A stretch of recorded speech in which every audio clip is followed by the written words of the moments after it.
En Cinefilia hablamos de cine con quienes hacen cine.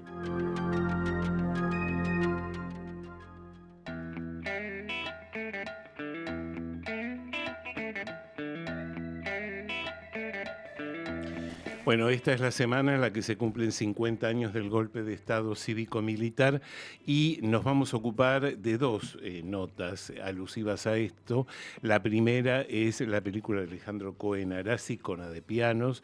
Alejandro está aquí con nosotros. Hola Alejandro, bienvenido, un placer recibirte. Pero no vino solo, vino con dos de las trabajadoras de la CONADEP de ese momento, a saber, María Eugenia Lanfranco. Hola María Eugenia, gracias por venir. Y con Paloma Vygotsky, también hoy aquí presente. Hola Paloma, gracias por estar. Bueno, vamos a empezar sencillito, ¿qué te parece? La película, me parece que ese es uno de los méritos, afortunadamente, hace foco en los verdaderos trabajadores de la CONADEP en ese momento, en el año 83, en el año 84, y hace referencia justamente a que fueron ellos los que concentraron todas las denuncias y demás, y no al equipo de notables que era aparentemente el que aparecía, no sé, para la foto, para los momentos más salientes. Contame un poquito eso. Bueno, es complicado hablar de la situación estando gente presente que vivió la experiencia en carne propia. Yo lo puedo plantear esa mirada desde una cuestión generacional. Yo nací en 1981.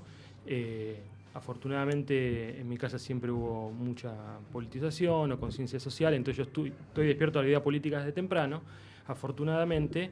Entonces, como una persona de esas características, yo tenía una idea general del nunca más. Entonces yo creo que yo, como tanta otra gente, tiene asociado al nunca más a las caras de Sábato, Magdalena Rivas-Niazú, el obispo de Nevares, etc. Entonces, bueno, no sé si puedo decir que hay una historia oficial de la CONADEP, pero sí hay un imaginario general en donde hay un grupo de personas, que son los llamados notables, asociados al nunca más.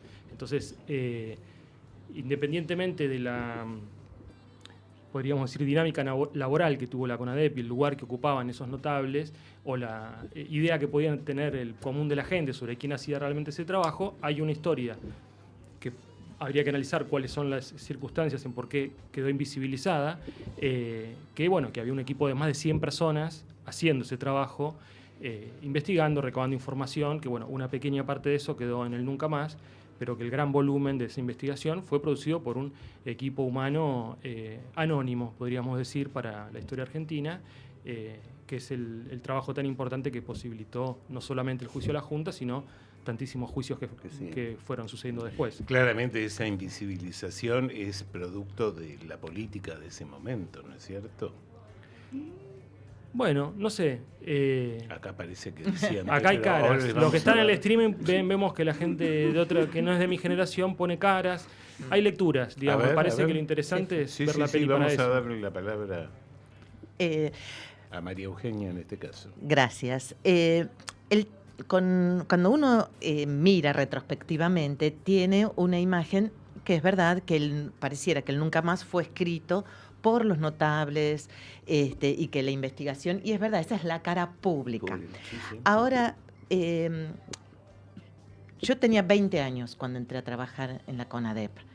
Si a mí me hacían una misma pregunta en ese momento, cuando se cumplieron los 30 años, que es el material que figura en Conadepianos, en este documental que dirige Alejandro, y me hacen la misma pregunta, ahora, 12 años después, probablemente la respuesta sea distinta. A los 20, yo consideraba que estas personas notables, algunas lo eran porque eran muy trabajadores, estaban en la diaria haciendo reconocimientos de centros clandestinos, redactando o corrigiendo partes de lo que fue luego el informe Nunca Más, tomando algunos testimonios complejos a liberados, pero había otros que por ahí no venían tanto o yo nunca los había visto. Entonces tenía como una cierta, hasta con mis 20 años, insisto, una cierta, entre comillas, animosidad con ellos que yo los consideraba no tan notables porque no venían. Y nuestra tarea, los trabajadores, estos casi alrededor de 100 personas que estábamos allí, poníamos mucho esfuerzo, mucha creatividad, mucho al servicio de esto que se estaba gestando. A los 30 años, yo esa mirada la había cambiado y ahora mucho más porque estas personas que conformaron esa comisión, estos 12 notables personas reconocidas en el ámbito nacional e internacional, dieron en un contexto muy complejo. Pensemos que la CONADEP se crea 5 días después de haber asumido Raúl Alfonsín. Sí. En ese contexto, estas personas aceptan formar parte. Y aunque no hayan ido nunca, y aunque solo hayan dado su apellido, es muchísimo, porque otros probablemente no dieron sus nombres. Entonces, es cierto que tampoco uno puede pensar que toda esa labor la hicieron este equipo de notables, y te paso la palabra, que atrás estábamos nosotros, que hubo muchas cosas que salieron del esfuerzo, de la imaginación, del trabajo de nosotros, que no teníamos una formación, no éramos personas que sabíamos exactamente qué había que hacer, pero sí teníamos la garra, palo. Sí, no, y porque digo, esos notables, somos un país que tendemos a ser Boca River de cualquier cosa, y para mí no es así. Digamos, esos notables no eran cualquier persona. Un Favaloro no es cualquier persona, Jaime de Nevares, Gattinoni, Marshall Meyer, eran gente que ya habían jugado sus vidas durante la dictadura. No es que eran simplemente figuritas. Y por otro lado, en ese contexto, la CONADEP necesitaba un aval ético frente a la sociedad de personalidades que se lo dieran.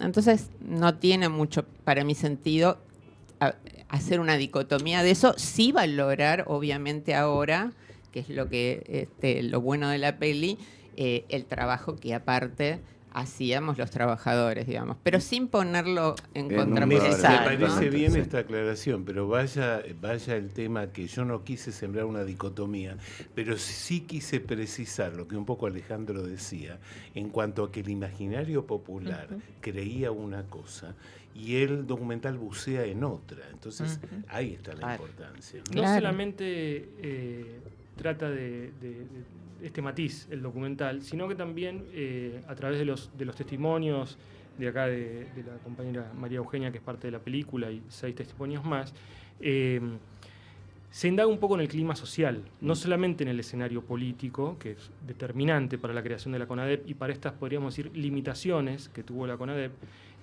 debido a la vigencia absoluta de la posibilidad de un golpe de Estado nuevamente, porque el poder militar se había ido entregando llave en mano de la Casa Rosada, y incluso mucha gente que se quedó también, digamos, de la represión en ese gobierno. Lo que se plantea, lo que se intenta, me parece, la película a través del montaje exponer, y es una lectura no tan difícil de verla cuando uno le presta atención a la película, es que hubo una serie de limitaciones y márgenes desde donde se pudo hacer ese trabajo.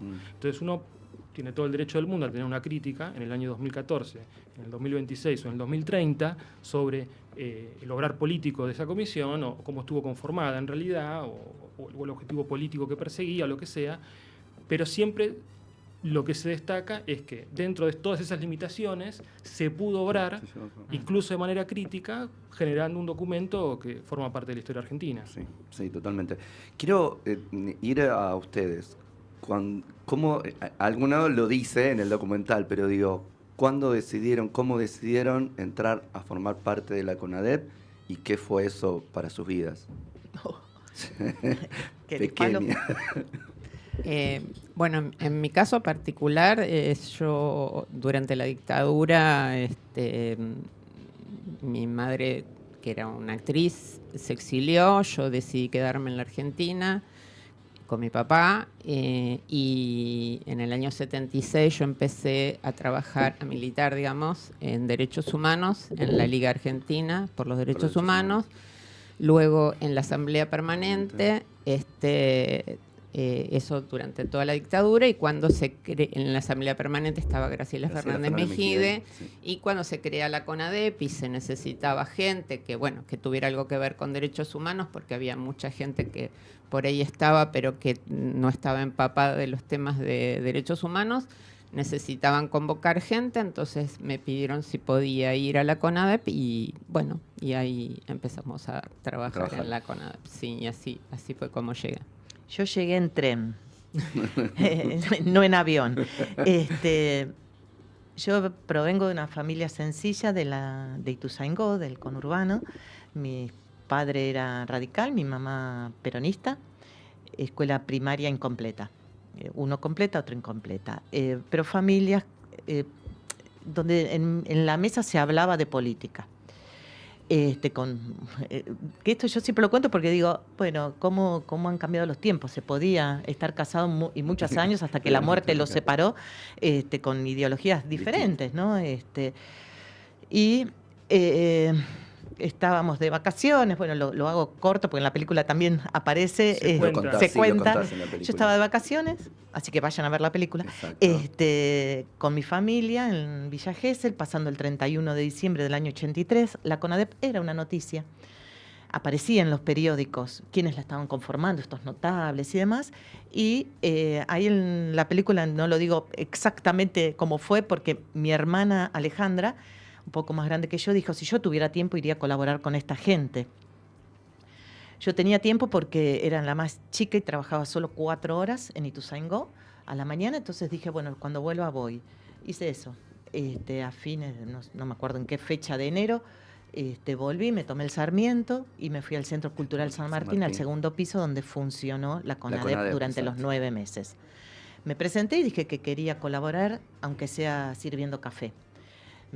Después que me atendió un compañero, Graciela Fernández Mejide, me volvió a preguntar qué quería, dije, y se rió.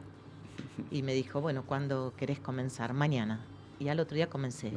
Y transcurridos unas semanas, era tanto el trabajo que comenzaba a tener la CONADEP que me propusieron que renunciara a ese trabajo que tenía por la mañana en Ituzaingó, y obviamente lo hice sin lugar a dudas y formé parte del equipo que trabajamos hasta septiembre, hasta la entrega del Nunca Más.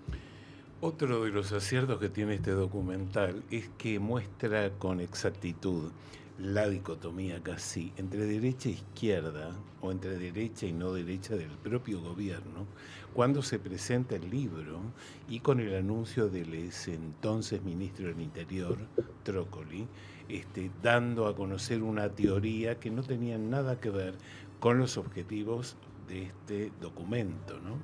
Hago una pequeña aclaración, porque mencionabas en la presentación del libro, pero en realidad, claro, fue en la presentación del informe del programa, de la audiencia, que fue un poco tiempo antes de la entrega, que fue el anuncio previo. Exactamente, porque también, así como para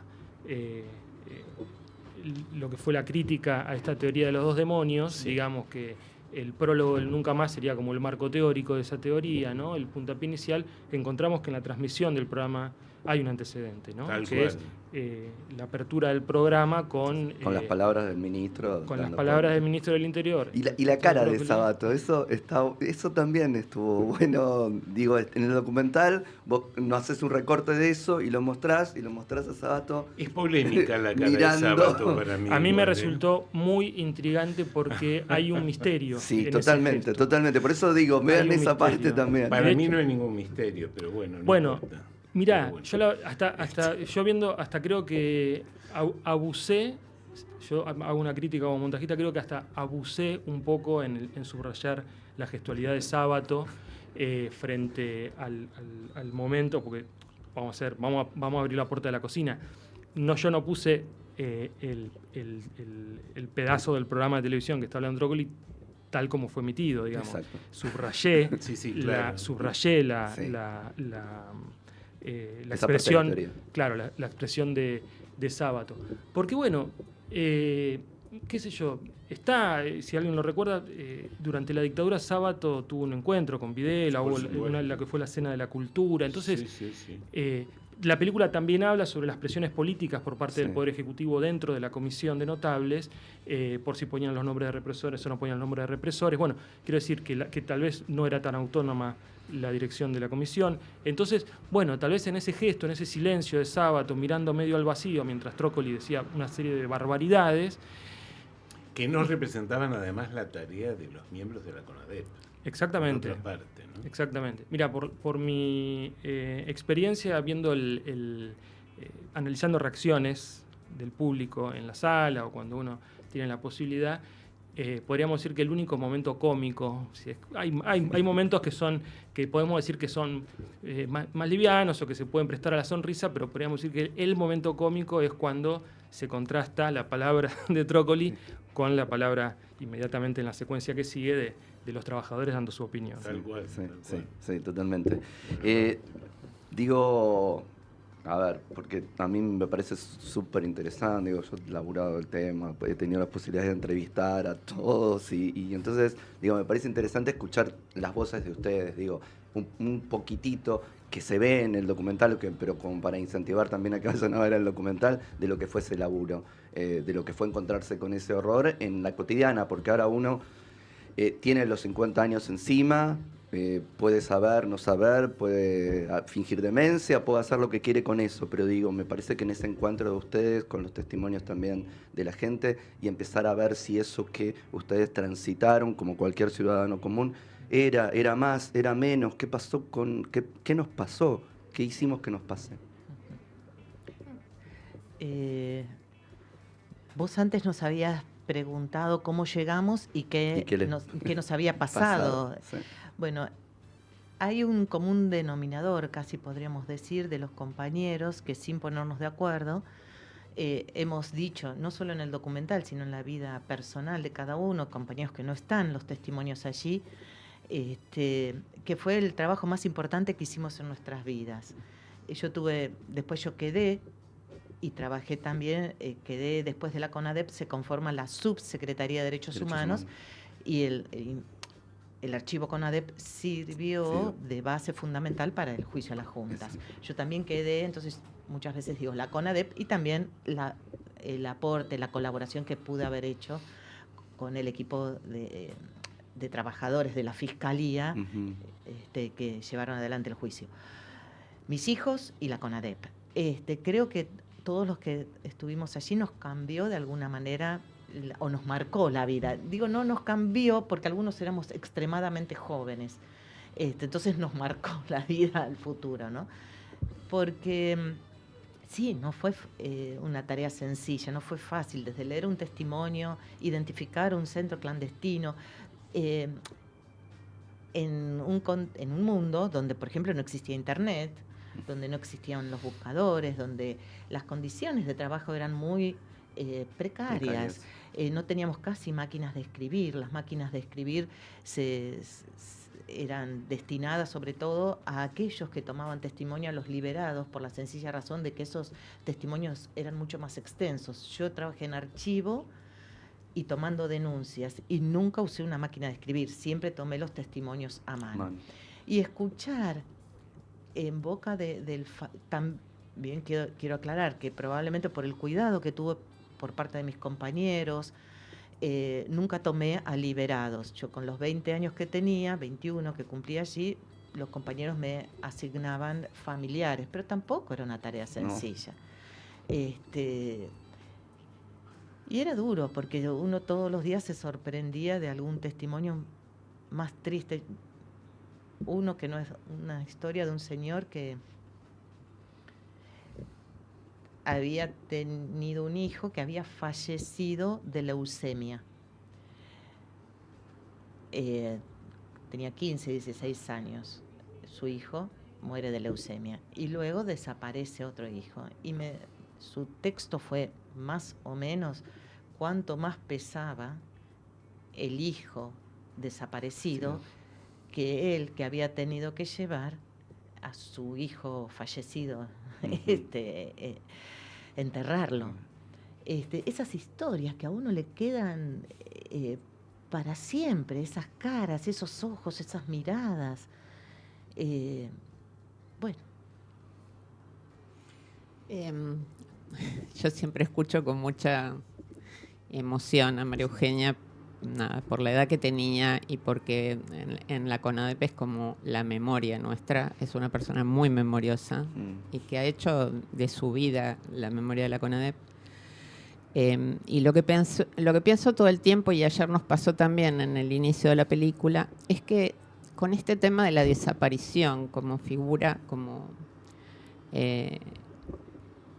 hay una perpetuación del dolor aún en aquellos que no fuimos víctimas directas, ¿no? Que no tenemos familiares. Yo por ahí tengo un amigo, no sé, pero no tengo un hijo, ni un hermano, ni un padre desaparecido. Y sin embargo, la voz se quiebra y sin embargo marzo es un mes complejo para todos nosotros.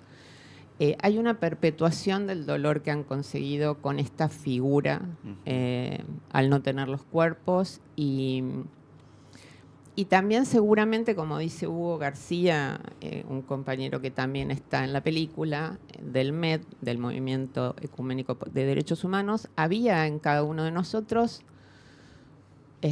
como, si quieren, la virtud de poder consufrir con el otro, ¿no? De poder empatizar con ese sufrimiento y de alguna manera, no sé, hacerlo un poco propio. Y coincidimos todos que la verdad es que nos marcó para toda la vida. O sea, no, hay como un deber con esta historia, ¿no? Sí. Y sobre todo hay un agradecimiento siempre a quienes prestaron testimonio, ¿no? En alguna de las funciones nos preguntaron si nosotros sentíamos que esto era un resarcimiento a quienes trabajamos. No, la verdad que uno lo único que siente es que las víctimas son las víctimas, es hacia ellas el agradecimiento y uno hizo lo que consideró que tenía que hacer y se siente agradecido y de haber estado en ese lugar y de haber decidido participar. Sí. Habías preguntado, cuando empezaste la pregunta, ¿qué nos pasó? En el sentido, poniendo tal vez un poco más la puesta en presente. Sí. Mira, yo no puedo acordarme de quién escuché esto hace poco que me pareció muy pertinente, hablando de la cuestión de la dictadura en la sociedad, ¿no? O la cuestión del terrorismo de Estado, del genocidio, del plan de sistemático exterminio, etc. Y lo ilustró con una imagen que me parece totalmente acertada para entender, por decir qué nos pasó, por qué hoy en día el tema sigue tan vigente. Y lo comparaba como cuando un cubito de caldo lo echas en el agua y se disuelve. Entonces decía, bueno, que todo el horror que estaba concentrado en algunos lugares, como centros de exterminio, etcétera, serían como ese cubito, pero que en realidad ese cubito lo echas en el agua y está disuelto, y el caldito pasa a estar en toda la sociedad, digamos, ¿se entiende? Sí. Entonces, es como que estamos en esta sopa en donde, hasta que no se termine de resolver la cuestión, vamos a seguir estando en la misma sopa. Entonces, hay momentos en donde hay, evidentemente, por parte del poder, una mayor atención al tema, o elementos políticos con mayor intención de poder seguir continuando buscando verdad y justicia, y después hay momentos en donde ocurre absolutamente todo lo contrario, como lo que estamos ahora.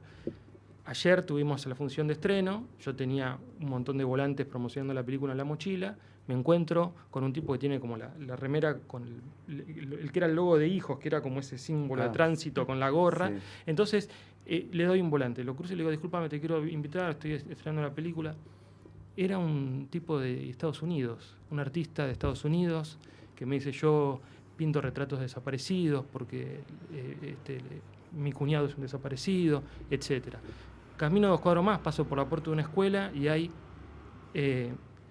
chicas de 15 años colgando pañuelos en la reja de la escuela que decía, son 30.000, les doy volantes también. ¿Entendés? No es porque es la semana del 24 de marzo. No. ¿Entendés? Me cruzo con un tipo que ni siquiera es de este país, que está conmovido por el tema, chicas que son nacidas en el siglo XXI, que están poniendo su tiempo y su energía para este tema, estamos viviéndolo permanentemente el Sí, tema. por No es, supuesto. no es algo que diga, ay, otra vez, ¿cuántas películas con los desaparecidos? No, No la tiene arte de una película con los desaparecidos. no. Está La vivo, sociedad- el tema la está vivo. sociedad- Nunca van a ser La suficientes. sociedad No. va más allá del poder de turno, Sí, sí. así que eso Porque es un tema una vivo. verdad Juicios irreductible. abiertos hoy. Todavía hoy en día, sí. Sin duda. Estamos conmovidos por lo que pasó esta semana, que Sí, reconocen desaparecido de la Así es, perla. Exactamente, Así una es. perla. Aparece Sí, sí. gente con su identidad negada, mentida, sí, sí. cada Sí, tanto. tal cual. Sí. Es un Y tema vuelven, presente. y vuelven a aparecer Así nietos es. que recuperan su identidad. Al- Esto Sí. va a ser así. Alejandro, Tiene que ser así. ¿dónde ver este documental? Tenemos la próxima función el día lunes 23 a las 20:30 en el Cine Gomón, una función especial dentro del ciclo de cine por el tema de la dictadura que hay en el Gomón. El viernes 27 en un espacio Inca hermoso. El viernes 27 a las 19 horas en la sala Norita Cortiñas, que es la sala que maneja Ate Cultura. Sí, cultura. Y se sumó también, que también a mí me parece un honor y aparte de una hermosa noticia, el sábado 4 de abril, el sábado 4 de abril a las 20 horas, si no me equivoco, en la sala Lúcida, que no sé si ustedes Ah, sí, han sí, hablado, sí. abrió, Hemos- abrió un Los nuevo hemos cine. tenido a los chicos acá presentando. Abrió la un sala nuevo también. cine en un momento donde se habla tanto del problema de las salas, que abre un nuevo cine en la Ciudad de Buenos Aires. Es una noticia hermosa y Conadepianos tiene el honor de ser parte de esta nueva sala. Bueno, muchas gracias a todos por haber participado. Felicitaciones a ustedes por el trabajo que han hecho en beneficio de toda la sociedad. ¿Mm? Bueno, nos vamos ahora a escuchar el primero de los temas de la tarde de hoy, que corresponde a la película Roofman. El tema es I Can't Forget y lo interpreta Ivan Olson. Aquí va.